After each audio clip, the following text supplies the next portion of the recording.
ক্ষমতা গ্রহণের পর থেকেই ডোনাল্ড ট্রাম্প যুক্তরাষ্ট্রের অবৈধ অভিবাসীদের দেশে ফেরত পাঠানোর কঠোর সিদ্ধান্ত নেন। বিশ্ব মোড়লের এমন সিদ্ধান্তে ভারতের কয়েক লাখ অভিবাসী ফেরতের তালিকায় পড়ে যায়। এরই মাঝে শুরু হয়েছে এই ফেরত পাঠানো প্রক্রিয়া। নরেন্দ্র মোদী এসব নানা ইস্যু নিয়ে তড়িঘড়ি করে ট্রাম্পের দরবারে হাজির হলেও ভারতীয়দের ফেরত পাঠানো ঠেকাতে পারলেন না। 5 ফেব্রুয়ারি অবৈধ ভারতীয়দের প্রথম ফ্লাইটে উঠিয়ে দেয় ট্রাম্প প্রশাসন। অবস্থা বেগতিক দেখে অবৈধ অভিবাসী ফেরত সহ নানা ইস্যু নিয়ে হোয়াইট হাউসে যান নরেন্দ্র মোদী, কিন্তু ভারতীয়দের ফেরানো ঠেকাতে পারলেন না। শনিবার রাত 10টা নাগাদ 119 জন অবৈধবাসীদের নিয়ে আমেরিকা থেকে অমৃতসরে প্রথম বিমানটি নেমেছিল 5 ফেব্রুয়ারি। অভিযোগ ছিল বিমানের মধ্যে হাতকড়া পরিয়ে রাখা হয়েছিল অবৈধবাসী 104 জনকে। তাদের সঙ্গে খারাপ আচরণ করা হয় বলেও অভিযোগ তুলেছিলেন আমেরিকা ফেরত অনেকেই। এবারেও 119 জনকে সেই একই কায়দায় ফেরানো হয়েছে কিনা তা নিয়ে কোনো টু শব্দও করছে না ভারতীয় মিডিয়া। তবে প্রশ্ন তুলতে শুরু করেছে দেশটির বিরোধী দলগুলো।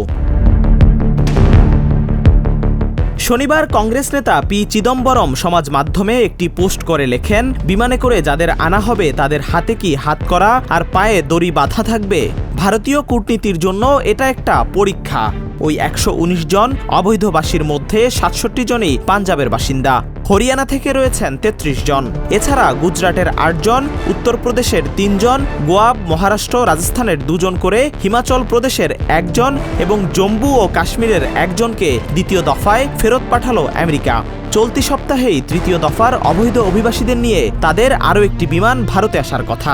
তবে তৃতীয় দফার বিমানটির অবতরণের দিনক্ষণ কিংবা বিমানে কোন রাজ্যের কতজন আছেন এখনও জানায়নি আমেরিকা।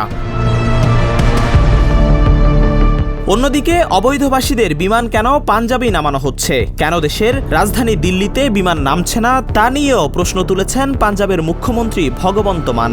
তার অভিযোগ, পাঞ্জাবকে গোটা দেশের সামনে ছোট করার উদ্দেশ্যেই মার্কিন বিমানগুলি অমৃতসরে নামানো হচ্ছে। এ বিষয়ে কেন্দ্রীয় সরকারকে এক হাত নিয়েছেন তিনি। তবে একই সঙ্গে জানিয়েছেন আমেরিকা ফেরত অবৈধবাসীদের যথাসম্ভব সাহায্য করবে তার প্রশাসন। আমেরিকা সফর সেরে এরই মধ্যে ভারতে ফিরেছেন নরেন্দ্র মোদী।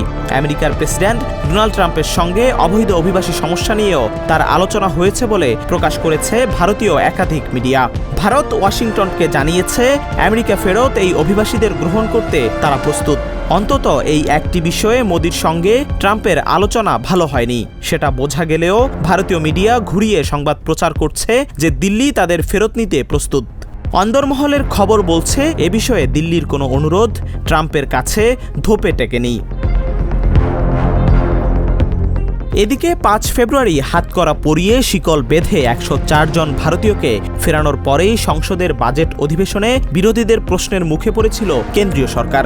জবাবি ভাষণে বিদেশ মন্ত্রী এস জয়শঙ্কর বলেছিলেন, বিতাড়িত অবৈধবাসীদের সঙ্গে যাতে কোনো দুর্ব্যবহার না করা হয় তা নিশ্চিত করতে ভারত সরকার আমেরিকার সঙ্গে যোগাযোগ রেখেছিল। সংবাদ সংস্থা পিটিআই যদিও ওই বিমানে দেশে ফেরা কয়েকজনকে উদ্ধৃত করে জানায়, পুরো বিমান যাত্রাতেই তাদের হাত পা বাঁধা ছিল। তবে দ্বিতীয় দফায় যে 119 জনকে ফেরানো হলো তাদের কোন কায়দায় দেশে আনা হয়েছে সে বিষয়ে এখনও কোনো মন্তব্য করছে না ভারত সরকার।